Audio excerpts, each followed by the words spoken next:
Sa unang tingin parang normal lang no, pero pag dungagan ug kudkod hala ang itong nga par sa kilid, tusok na di ay sakit na daw ingon si customer. Hello mga kakudkod, another day, another kudkod session na pudta. This time kani akong customer laki ni siya. Then 2 months na ni siya nako wala malimpyuhi mga kakudkod niya, mao na to ni tusok na ni kani nga side sa iyang kuko.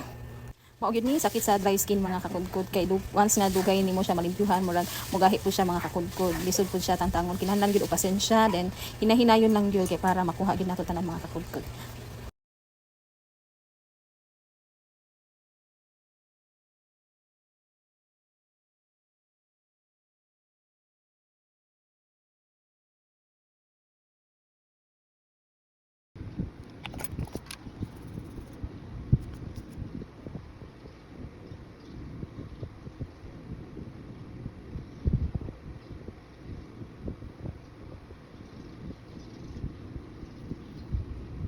Murag dili pa jud siya mapakuha mga kakudkod ang ubang nga dry skin, so pahumukan sa nato proceed sa ta sa pika side mga kakudkod.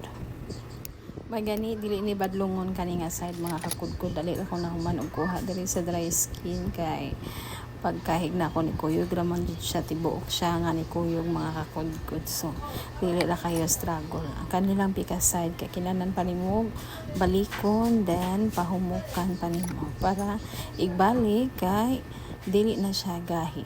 So mao na ni mga kakudkod, balik na ta sa pika side.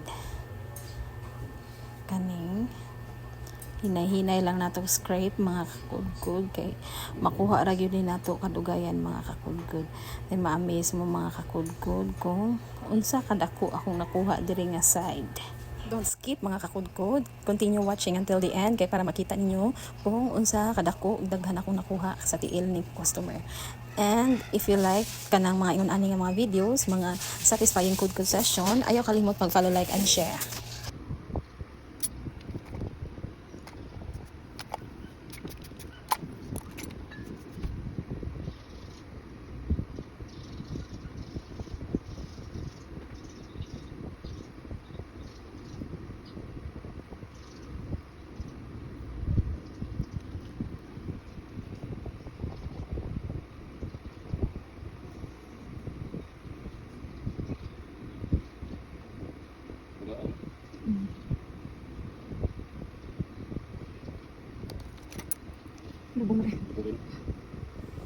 Tarawa mga kakudkod, si dako pa day kayo nabilin.